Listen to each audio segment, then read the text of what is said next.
Baiklah, bismillahirrahmanirrahim. Assalamualaikum warahmatullahi wabarakatuh. Alhamdulillah kita dapat bersama-sama dalam Mihak Ramadan Talk Series yang bertajuk Perang di Bulan Ramadan, Rahsia di Sebalik Rahsia bahagian yang kedua. Apa khabar semua? Terima kasih kerana meluangkan masa bersama-sama kita pada hari ini. Kepada anda yang belum mengikuti kami, jangan lupa untuk ikuti kami di Facebook Ansara Cawangan Taiping, Ansara dan Twitter Ansara Taiping dan juga channel YouTube Ansara Taiping.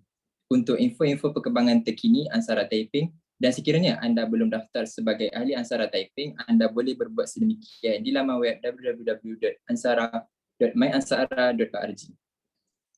Baiklah, tanpa membuang masa, kita mulakan majlis kita pada petang ini dengan umul kitab Al-Fatihah.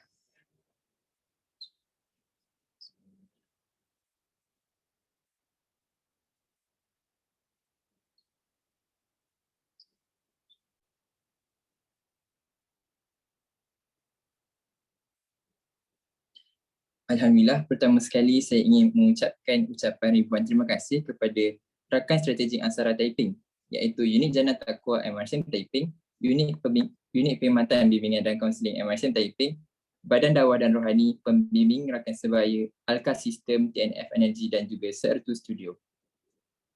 Sebelum kita berkenalan dengan tetamu undangan kita, saya ingin memperkenalkan diri saya terlebih dahulu. Assalamualaikum, nama saya Amirul Syamizi bin Balazi, Batch SPM 2021. Rakan-rakan penonton semua, pada hari ini kita sangat beruntung kerana bersama-sama dengan kita iaitu tetamu khas kita iaitu Al-Fadil Ustaz Mat Hazril Asrar bin Mat Asri bin Mat Razi, Batch 1999, iaitu pengajar setiausaha Lajnah Pelajaran Madrasah Diniyah Bakriyah di Pondok Pasir Tumbuh. Apa khabar Ustaz? Baik, Alhamdulillah. Alhamdulillah. Terima kasih Ustaz kerana sudi meluangkan masa bersama-sama dengan kami pada petang ini. Baiklah, tanpa melengahkan masa, saya menjemput dan mempersilakan Al-Fadil Ustaz Mat Hazril Asrar untuk menyampaikan perkongsian beliau yang bertajuk Perang di Bulan Ramadan, Rahsia di Sebalik Rahsia bahagian kedua. Dipersilakan.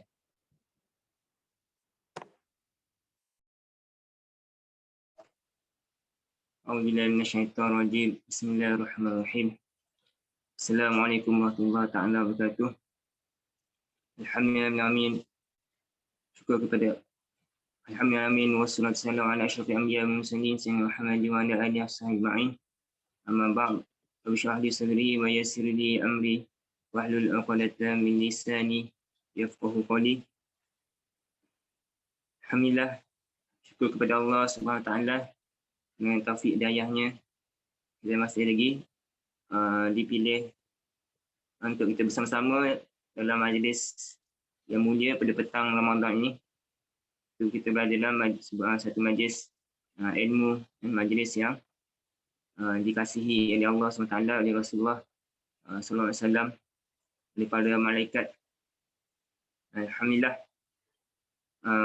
Jadi insyaAllah pada kali ini kita akan sambung kembali tentang tajuk kita yang lepas, itu peperangan di bulan Ramadan.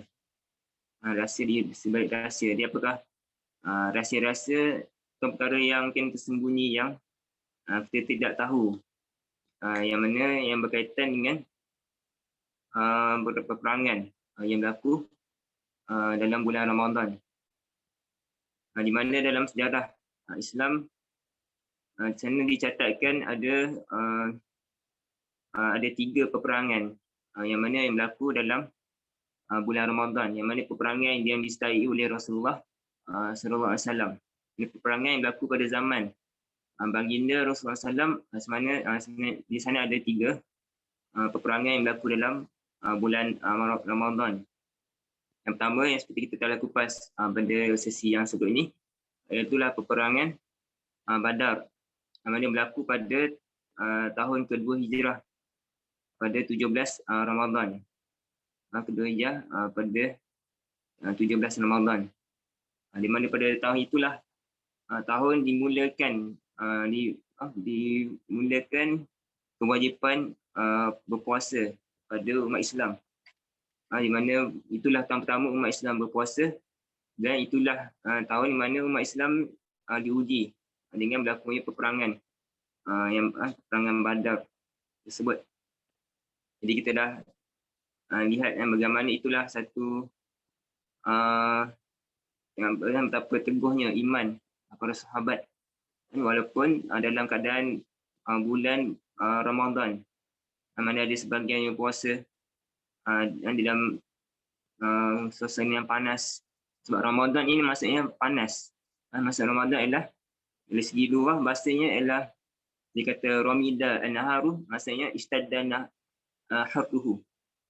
Maksudnya bersangatan panas. Itulah ulama mengatakan kenapakah dinamakan bulan Ramadan. Kerana bulan Ramadan ini berlaku muafakat dengan ketika berlaku musim panas. Biasanya yang bila datang bulan Ramadan masa itulah musim itu adalah musim yang bersangatan panas, terutama di tanah Arab. Jadi mana di tengah kepanasan dalam keadaan bulan Ramadan, bagaimana sahabat menerima seruan untuk berjihad dengan hati yang terbuka, dengan hati yang berserah pada Allah Ta'ala, pada Rasulullah SAW, tanpa membantah sikit pun. Itulah menunjukkan betapa sahabat ini mereka betul-betul menjunjung perintah Allah SWT, perintah Rasulullah SAW, sehingga Allah Ta'ala memberikan kemenangan kepada mereka dalam peperangan Badar tersebut. Dan yang kedua adalah berlakunya Fatu Makkah. Fatu Makkah itu berlaku pada pembukaan kota Mekah. Itu berlaku pada tahun ke-8 Hijrah. Tahun 8 Hijrah. Mana mula berlaku itu pada 10 Ramadan. Dan setelah lalu 18 malam, maka dibukalah kota Mekah. Kita ada katakan pada 21 Ramadan. Mana dibuka kota Mekah. Ini umat Islam berjaya menawan kembali kota Mekah. Dan itu juga berlaku pada bulan Ramadan. Tengoklah peperangan yang besar, yang mana memberi kemenangan kepada umat Islam. Ini antaranya seperti bulan Badar, Fatu Mekah, itu semua berlaku dalam bulan Ramadan. Walaupun dalam kepenatan ini bukanlah katakan berpuasa itu ataupun kepenatan kita berada dalam bulan Ramadan itu bukanlah satu alasan untuk kita menjadi lemah, bukan alasan untuk kita bermalas-malasan, alasan untuk kita lemah berada melakukan ibadat. Tengok bacaan bagaimana para sahabat mereka melakukan ibadat yang besar sekali dalam bulan Ramadan adalah ibadat berjihad fisabilillah. Dan itu yang kedua. Dan ketiga, peperangan yang disertai oleh Rasulullah SAW yang mana berlaku dalam bulan Ramadan ialah peperangan Tabuk. Peperangan Tabuk. Ini pun berlaku pada bulan Ramadan itu pada tahun ke-9 Hijrah. Pada ke-9 Hijrah dan dikatakan pada 26 bulan Ramadan. Dan ini peperangan ini adalah peperangan berlaku mana di antara umat Islam dengan Empayar Rom, Byzantine. Empayar Rom, itulah kuasa besar dunia pada ketika itu adalah Empayar Rom Byzantine. Di peperangan Tabuk ini juga dikenali sebagai Ghazwatul Usrah, mana peperang kepayahan. Dalam berada dalam bulan Ramadan, mana umat Islam berada dalam keadaan berpuasa dan sebagainya, berlaku pula dalam keadaan yang payah, hingga dinamakan Ghazwatul Usrah. Sebab apa? Sebab peperangan ini berlaku pada musim panas, dan tempat peperangan ini adalah sangat jauh daripada kota Madinah. Itulah pada kira-kira 778 km. Jaraknya dalam 778 km daripada kota Madinah. Jadi para sahabat mereka pergi ke sana untuk berperang. Dan perjalanan ini satu saja, bukan satu kepayahan. Belum lagi berlaku yang perang yang sebenarnya.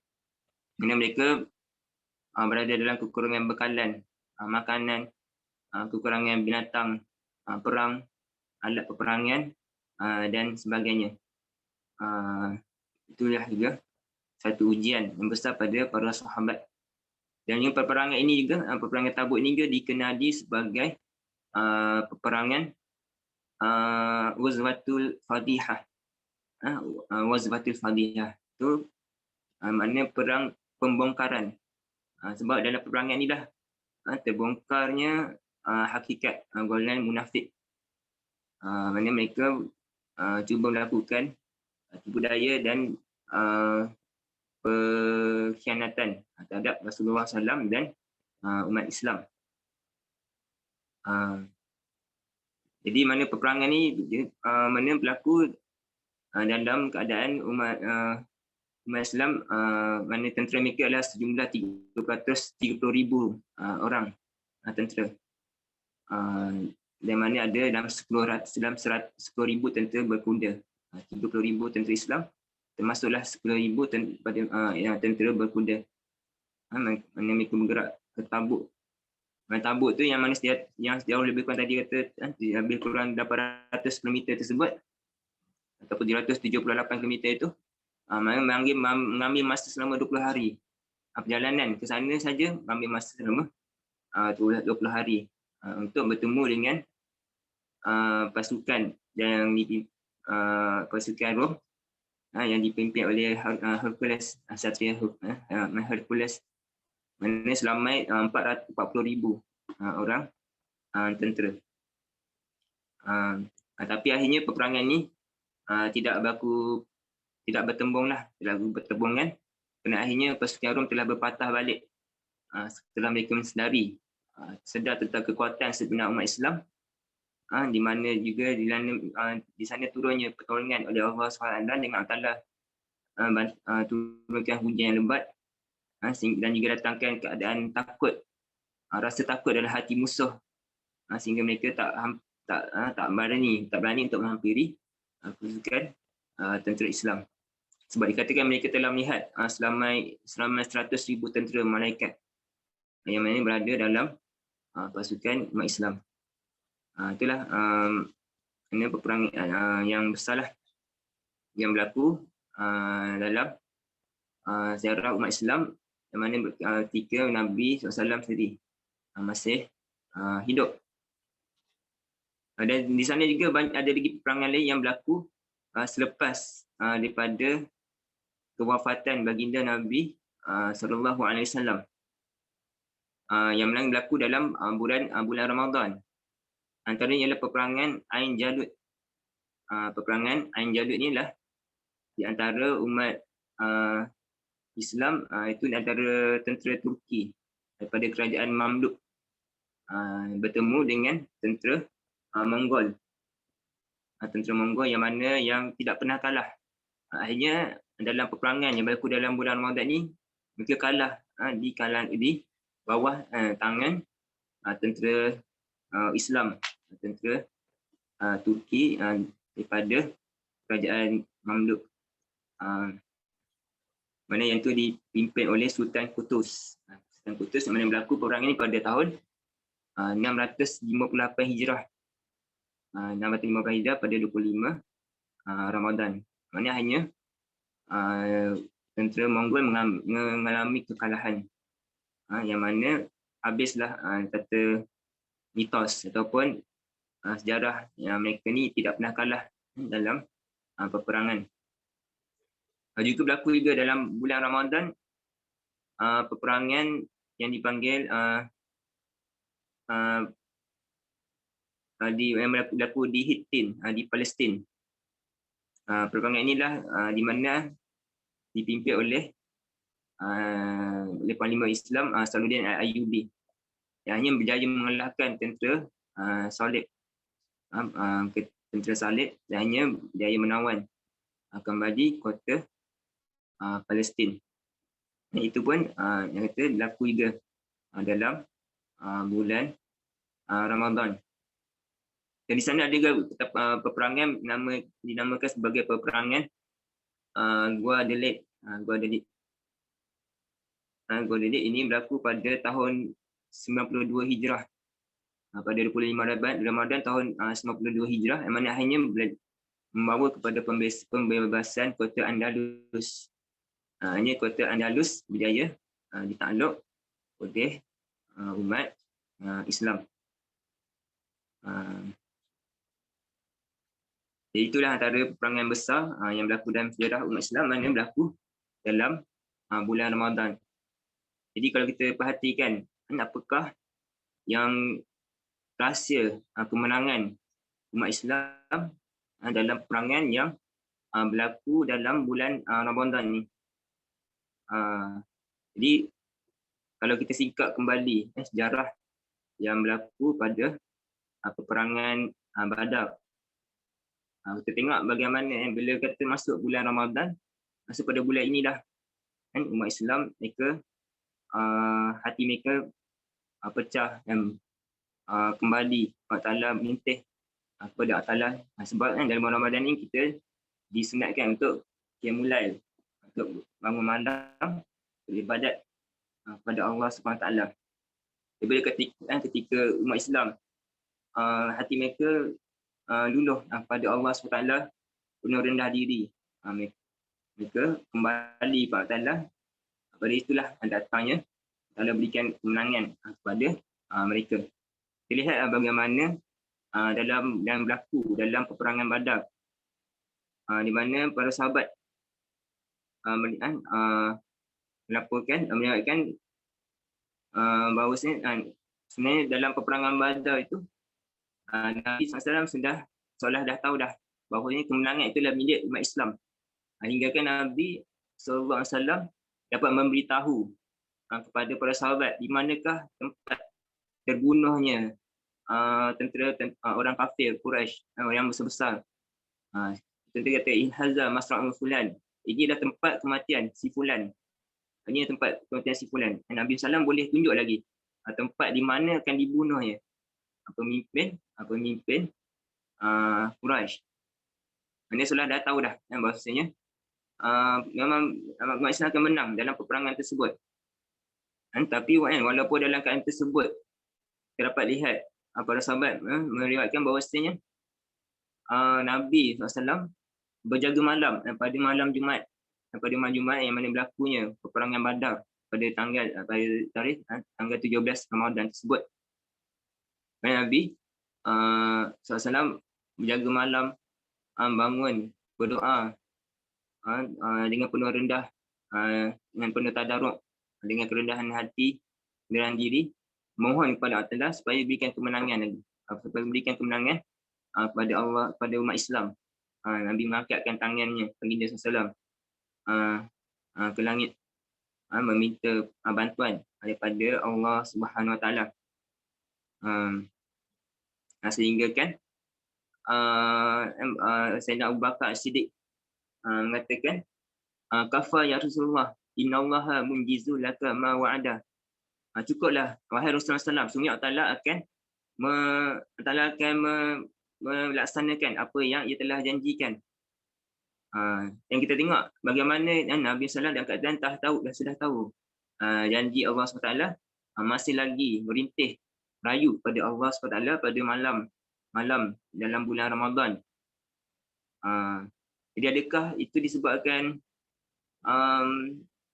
berasa dia tidak tenang hati ataupun apakah puncanya? Kenapakah begitu? Jadi ulama menjawab bahawasanya Nabi SAW memang hatinya telah tenang sebenarnya. Dia memang telah beriman, percaya dengan bantuan yang Allah akan berikan dalam peperangan Badar. Dan Nabi lah yang paling yakin dengan janjian daripada Allah SWT. Dan tidak syak lagi, Allah itu tidak memungkiri janjinya. Adapun Nabi SAW tenggelam dalam bersungguh-sungguh berdoa, merendah diri kepada Allah, mengangkatkan tangan baginda SAW ke langit. Itu ialah dikatakan itulah wazifah ubudiyah. Itulah kata sifat kehambaan. Sifat kehambaan yang mana itulah yang manusia ni diciptakan kerananya. Manusia ni diciptakan untuk menjadi hamba yang sebenar kepada Allah SWT. Itulah yang ditunjukkan oleh Rasulullah SAW untuk menzahirkan sifat kehambaan. Dan Nabi lah yang manusia yang paling sempurna, yang paling bersifat dengan sifat yang mulia ini. Itulah sifat kehambaan. Itulah yang dikatakan harga pertolongan. Kerana dengan sifat kehambaan ini dah akhirnya dikurniakan pertolongan pada umat Islam. Ada sama dalam peperangan Badar atau apa keadaan sekalipun. Bila kita bersifat betul-betul dengan sifat kehambaan, mana hamba ni ia bersifat dengan tawaduk, merendah diri, sangat berhajat, merasa segala kekurangan dan sebagainya. Dengan ada sifat-sifat inilah Allah akan memberikan mengurniakan kemenangan. Seperti dalam ayat Quran, walaqad nasrakumullahu bi badrin wa antum adillah. Sungguh Allah telah menolong kamu di dalam peperangan Badar sedangkan kamu tu berada dalam keadaan hina, dalam keadaan rendah diri. Itulah antara sifat hamba ialah berada rasa rendah diri, hina dan sebagainya. Itulah kata rahsia kemenangan Islam, kerana mereka bersifat dengan betul-betul bersifat dengan sifat kehambaan tersebut. Mana itulah yang dicari, yang seperti mana diucapkan, dikatakan oleh Syekh Ibn Athaillah As-Sekandari dalam hikamnya, amma talabul arifin asidiku fil ubudiyati wal qiyamu bi huquqi rububiyah. Tuntutan orang arif, orang yang kenal Pak Ta'ala ni, apakah mereka cari? Tuntutan mereka, pencarian mereka ialah asidiku fil ubudiyah, dia jujur, benar pada kehambaan, wal qiyamu bi huquqi rububiyah, dan mendirikan dengan hak-hak ketuhanan. Itulah mereka cari dalam dunia ni, nak betul-betul bersifat dengan sifat kehambaan seperti mana yang ditunjukkan oleh Rasulullah SAW, dan mendirikan hak-hak Allah, menunaikan segala perintah Allah Subhanahu Wa Taala dan menjauhi segala larangannya. Jadi itulah di mana berlakunya peperangan dalam bulan Ramadan. Bulan Ramadan ni memang sedia maklum, itulah bulan kita disuruh terbanyakkan berdoa, terbanyak menghambakan diri pada Allah SWT. Itulah antara punca berlakunya kemenangan pada umat Islam dan peperangan yang berlaku dalam bulan Ramadan.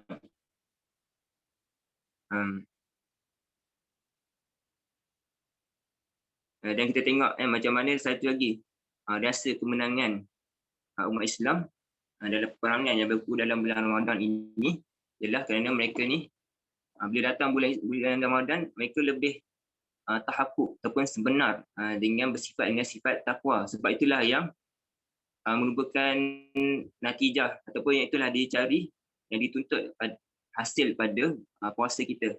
Seperti mana Allah firman, ya ayyuhallazina amanu kutiba alaikumusiyam kama kutiba alal ladzina min qablikum la'allakum tattaqun.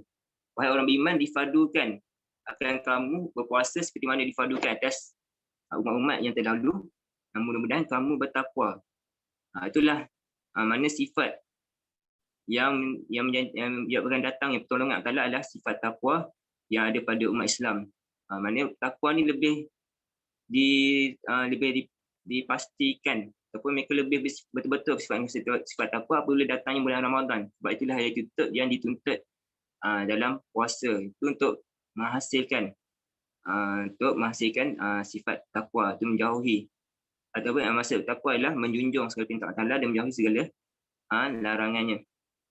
Daripada bulan Ramadan kita tengok bagaimana dalam amalan dalam ibadah puasa itu sendiri, mana kita ni disuruh untuk melawan hawa nafsu kita, sehingga kan antara perkara yang makruh ialah kita bersedap-sedap dengan perkara yang disuruh oleh nafsu kita.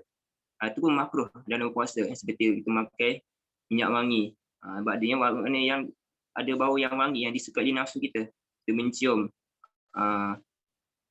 bunga dan sebagainya. Mana itu dituntut untuk kita tinggalkan. Sebab itulah maknanya dalam puasa ni kita disuruh untuk memecahkan hawa nafsu kita. Dengan kita menjauhi dan memecahkan nafsu kita, itulah dapat menghasilkan sifat takwa.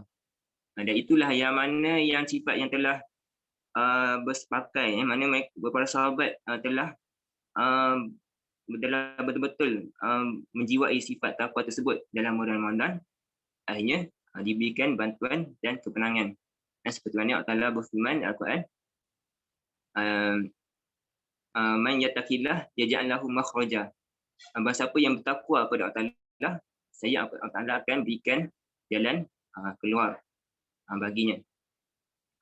Itulah dua perkara yang menjadi rahsia kemenangan umat Islam dalam peperangan terutama dalam bulan Ramadan, ialah mereka betul-betul bersifat dengan sifat perhambaan dan juga mereka bersifat dengan sifat takwa atau takwakan kepada Allah Subhanahu wa Ta'ala.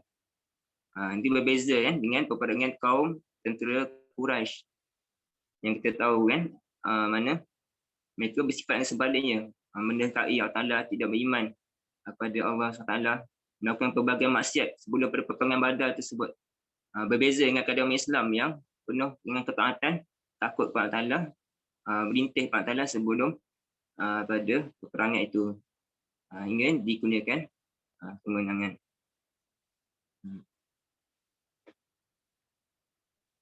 Jadi mungkin saya tuduh persiapan saya pada tahun ini. Taufik hidayah. Wassalamualaikum warahmatullahi wabarakatuh. Waalaikumsalam warahmatullahi wabarakatuh. Terima kasih kepada Al-Fadhil Ustaz Mat Azril Asrar kerana sudi untuk memberi perkongsian yang bermanfaat serta meluangkan masa bersama kami pada petang ini. Tidak dilupakan juga sekali lagi terima kasih yang tidak terhingga kepada rakan-rakan strategi Ansara Taiping, iaitu Unit Jannah Taqwa MRSM Taiping, Unit Perkhidmatan Bimbingan dan Kaunseling MRSM Taiping, Badan Dakwah dan Rohani Pembimbing Rakan Sebaya, Alka Sistem, DNF Energy dan juga Sertu Studio. Baiklah para penonton, sekiranya anda ingin menonton kembali rakaman sesi ini, anda boleh berbuat sedemikian di Facebook Ansara Cawangan Taiping dan di YouTube Ansara Taiping. Baiklah, kita tutup majlis kita pada hari ini dengan tasbih kafarah wa suratul As.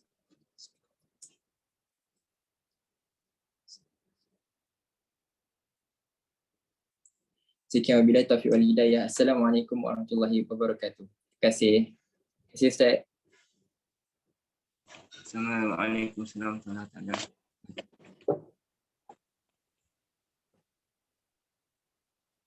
wabarakatuh.